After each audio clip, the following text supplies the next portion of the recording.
সকাল সকাল ঘুম থেকে উঠে সমস্ত কাজকর্ম সেরে বিছানাপত্র গুছিয়ে নিয়েছি। তো এবার যাওয়ার পালা হচ্ছে বাপের বাড়ি। সো হ্যালো এভরিওয়ান, আমি পিয়ালি। আমার নতুন একটি মিনি ব্লগে তোমাদের সবাইকে স্বাগত। সেদিনকে ছিল শনিবার আর আমরা চলে এসেছিলাম আমাদের বাড়িতে, কারণ আগে তো বললামই যে আমাদের বাড়িতে বড় ঠাকুরের পুজো ছিল, ওই জন্যে সকালবেলাতেই চলে এসেছি। আর এবারে না আসার সময় আমার শ্বশুরমশাইকেও সাথে নিয়ে এসেছি। তো এদিকে তো দেখলেই বাবা সকাল সকাল আমাদের বাড়িতে এসে আমাদের বাগানের গাছগুলো একটু ঠিকঠাক করছিল, আর আমি এখানে চলে এসেছি রান্নাঘরে। তো রান্নাঘরে এসে দেখছি মা সব রকমের রান্না করছে, ওখানে পনিরের তরকারি করেছিল আর আমি গিয়ে বেগুনগুলো ভাজছিলাম। যেহেতু বড় ঠাকুরের পুজো শনিবার, তো বাড়িতে সেদিনকে নিরামিষ রান্নাবান্নাই হয়েছিল। আর সেদিনকে বাড়িতে এসেছিলাম মোটামুটি ওই 8:30টার মধ্যেই, খুব তাড়াতাড়ি এসেছিলাম। আর যেহেতু তেমন কিছু খাইনি, আমার খিদে পেয়ে গেছিলো বলে মা আমাকে ওই 9টা 9:30টার দিকে একটু ভাত খাইয়ে দিচ্ছিলো। ওই ঘি আলু সেদ্ধ দিয়েই খাচ্ছিলাম। আর আমি জানো তো ঘি আলু সেদ্ধর মধ্যে একটু করে গোলমরিচের গুঁড়োও নিই, খেতে ভীষণ ভালো লাগে। আর মা এত বড় বড় করে মুখে গালগুলো দেয়, মোটে চেবানোই যায় না। তারপর ওদিকে মা জামা কাপড় সব পাল্টে এখানে তুলসী মঞ্চটাকে একটুখানি সাজিয়ে নিচ্ছিল। একটা দেখো ওড়না দিয়ে ভালো করে পেঁচিয়ে নিয়েছে, তারপর একটু মালা দিয়ে ফুল দিয়ে একটু সাজিয়ে টাজিয়ে নিচ্ছিল।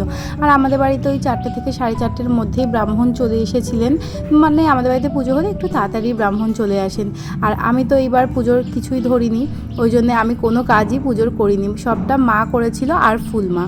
যাই হোক, এখানে তো মন্দিরটা সাজানো হয়ে গেছে আর ওদিকে মার রান্নাও কমপ্লিট। এই দেখো সেদিনকের মেনুতে তো ভাত করেছিল, তার সাথে করেছিল টক ডাল, আর ভাজাভুজির মধ্যে ছিল বেগুন ভাজা আর কাঁকরোল ভাজা। আমার ডালের সাথে বেগুন ভাজাটা খেতে না বেশ ভালো লাগে। আর তার সাথে ছিল আলু পনিরের ডালনা। আর সেদিনকের পনিরটা এত সুন্দর হয়েছিল। আর মা বারবার বলছিল যে যেহেতু আমার শ্বশুরমশাই অনেক দিন পর আমাদের বাড়িতে এসেছেন, সবসময় তো আসা হয় না, তো এসে সেদিনকে নিরামিষ রান্নাবান্নাই খেলেন। তাই মা বলছিল যে এমন দিনে আসলো যে একটুখানি মানে সব রান্নাই নিরামিষ, তো কি আর করা যাবে। যাই হোক, ওখানে তারপর আমিও চলে এসেছি। এখানে দেখছি মা এখানে নারকেল কুড়াচ্ছে আর ফুলমা সব ফলমূলগুলো তৈরি করছিল। মানে পুজোর ম্যাক্সিমাম কাজই মা আর ফুলমা মিলেই করেছিল। আমার না দূরে বসে বসে ভিডিও করতে খারাপই লাগছিল, কারণ গত বছর যখন বড় ঠাকুরের পুজো হয়েছিল আমি এই কাজগুলো করেছিলাম, মানে ফল তৈরি করা, সব মিষ্টি টিষ্টি গোছানো, তুলসী মঞ্চ সাজানো, সব কাজই আমি করেছিলাম, মানে টুকটাক কাজগুলো যেগুলো ফুলমা করছে আর কি। আর এই বছর আমি কিছুতেই হাত দিইনি, শুধু বসে বসে একটুখানি ভিডিও করছিলাম। দেখো তরমুজ বড়, বটি ছোট।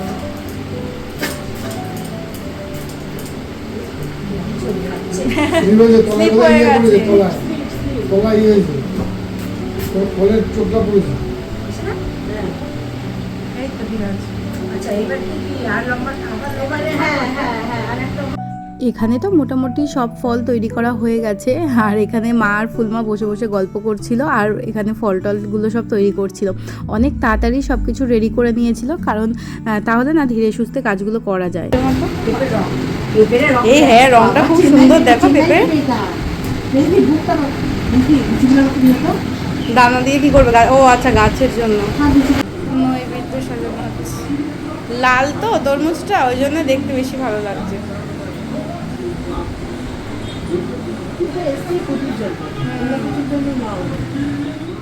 ওই যে বললাম আমি বসে বসে একটু ভিডিও করছিলাম, দেখো ওরা ওখানে কাজ করছে আর আমি এই এক কোনায় বসে বসে একটু ফটো তুলছি, ভিডিও করছি। তো কি আর করা যাবে, ওদিকে তো সব কিছু রেডি করা হয়ে গেছে, একদম সব কিছু গোছানো কমপ্লিট। মা মানে ফুলমা আর মা সব কিছু ঢাকা দিয়ে সুন্দর করে রাখছিল, আর ওদিকে আমি বাবাকে না খেতেও দিয়ে দিয়েছিলাম। ভালো হয়েছে রান্না, আজকে সব নিরামিষ, নিরামিষের দিন এসছে, তাই জন্য নিরামিষ খাবার, যে ডাল, ভাজা, পনির, দই। হ্যাঁ সেটাই, খাও। আমাদের বাড়িতে বড় ঠাকুরের পুজো হলে সিন্নিটা মামাই মাখে, ওই জন্য সিন্নি মাখার কাজটা এখনো বাকি রয়েছে।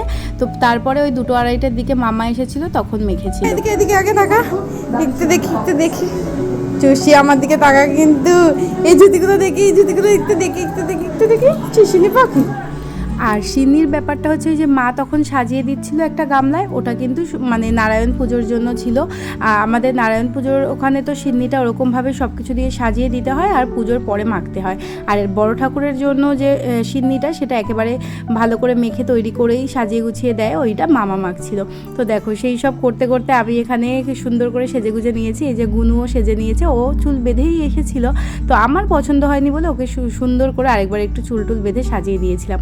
আর আমি তো এই লাল রঙের কুর্তিটা পরেছিলাম। সেদিনকে না গরমও পড়েছিল, কিন্তু আবার রাত্রিবেলায় বৃষ্টিও এসেছিল। এইগুলো বার করার সময় মনে পড়ছে সোনার বিয়ের কথা। হ্যাঁ হ্যাঁ, ঠিক বলেছো। বেরাচ্ছিলাম আর কে যেন করছিল, বেশ তুই তো ছিলি। হ্যাঁ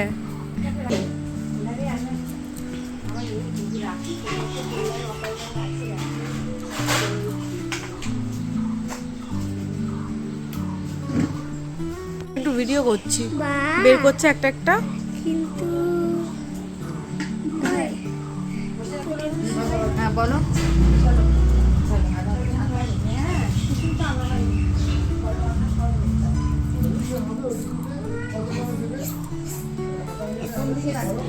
যে দিক ফাঁকা, হ্যাঁ ওই সাইডেই রাখো, এই দিক তো ভরে গেছে। এটাই হয়েছে একটা, শুধু একটা গামলাতেই তরমুজ। বাবা এদিকে যাবে না, মাম্মা মাম্মা এদিকে এদিকে আসো শোনা। আলুটা কেন ঢুকাই ওরম দেয়। তারপর এখানে ফুলমা মিষ্টিগুলোকে সাজিয়ে দিচ্ছে। আমি 5 রকমের মিষ্টি এনেছিলাম, দুটো দুটো করে, তো সেইটাই ফুলমা সাজিয়ে দিচ্ছিলো। এছাড়াও দই এনেছিলাম, মালাই চমচম এনেছিলাম, সেগুলো আর দেয়নি। তো মাকে বললাম যে এই 5 রকমের মিষ্টিটাই ঠাকুরের সামনে সাজিয়ে দাও, তো সেটাই ফুলমা দিচ্ছিল। মোটামুটি তো সব গোছানো হয়ে গেছিলো। আর আমাদের একদম ঠিকঠাক টাইমেই কিন্তু ব্রাহ্মণ চলে এসেছিলেন, একদম 4:30-র দিকে। তো দেখো সব কিছু তো রেডি হয়ে গেছে, আমরাও চুপচাপ বসেছিলাম এখানে। তুমি তো খেলছো, দেখে এদিকে দেখে এদিকে দেখে। এটা কে হাম্পু দিয়েছে মাম্মা? এটা কে হাম্পু? না প্লিজ একটু বলো হাম্পুটা কে দিয়েছে। আর এদিকে মামার সিন্নি মাখাও কমপ্লিট। লাস্টে একটুখানি সব কিছু দিয়ে সাজিয়ে টাজিয়ে দিচ্ছিল। আর মামা তো এত সুন্দর সিন্নি মাখে, আমার তো মামার হাতের সিন্নি মাখা খেতে দারুণ লাগে। আমি সিন্নি খুব একটা পছন্দ করি না, কিন্তু আমাদের বাড়িতে বড় ঠাকুরের পুজো হলে মামাকে দিয়েই সিন্নিটা মাখানো হয়। তো এই দেখো এদিকে আমরা এখানে বাইরে বসে আমি আর গুনু একটু গল্প করছিলাম।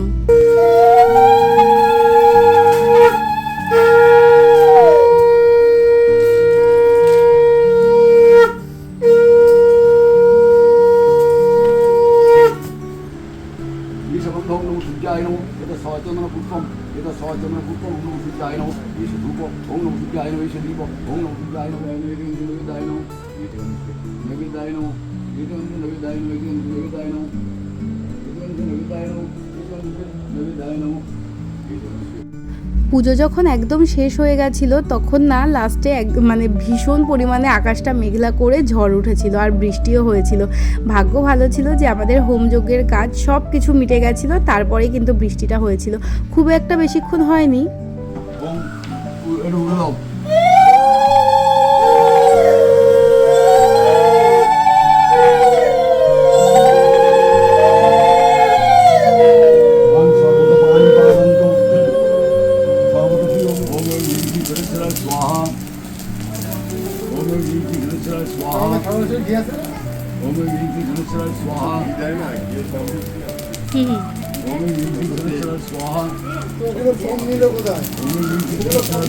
দেখো হোম হচ্ছে, আসো আগুন জ্বলছে, দেখে যা।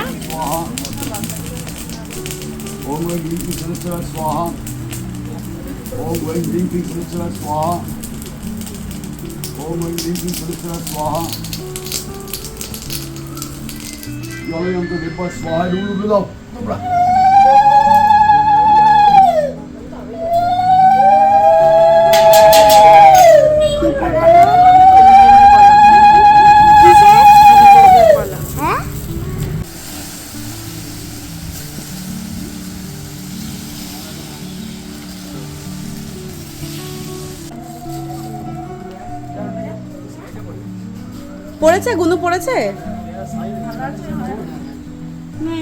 যা টিপটা পড়ে আয় টকাস করে। পাপা পড়েছিস?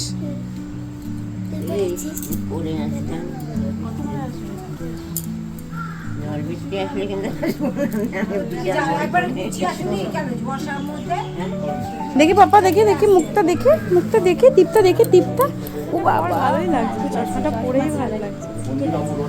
চশমা ছাড়া একটা চশমা। চশমা দিয়ে একটা পর, ছাড়া একটা পর। বাই।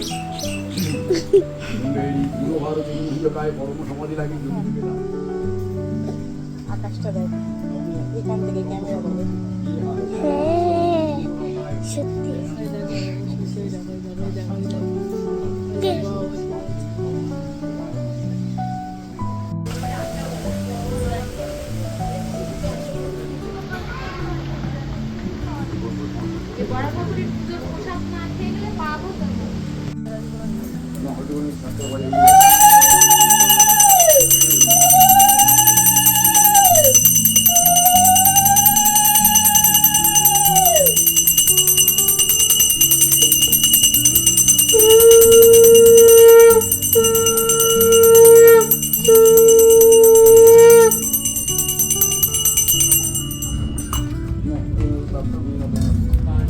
সবাইকে দিয়ে দাও না।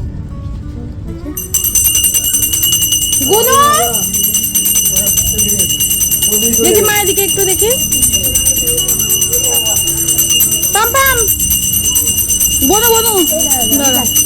দেখি মায়ের দিকে আর একটু। মা, এই কই না, তাপ তাপ তাপ।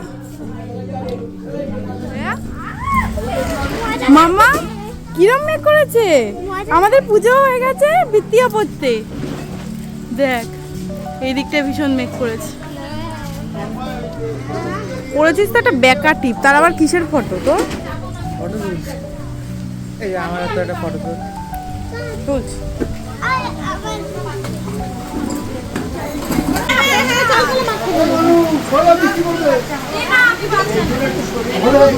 বাবা ঘরে গিয়ে বসো না, দরকার পড়ে।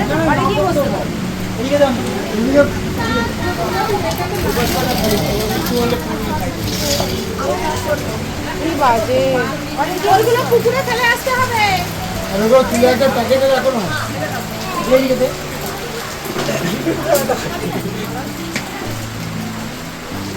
তোমার তো ট্রাকটাই বেশি আগে আসছে।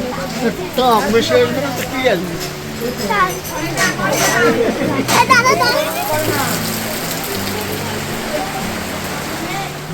দেখলে পুজো শেষের পর কীরকম বৃষ্টিটা হলো আর আকাশ পুরো কালো করে এসেছিল।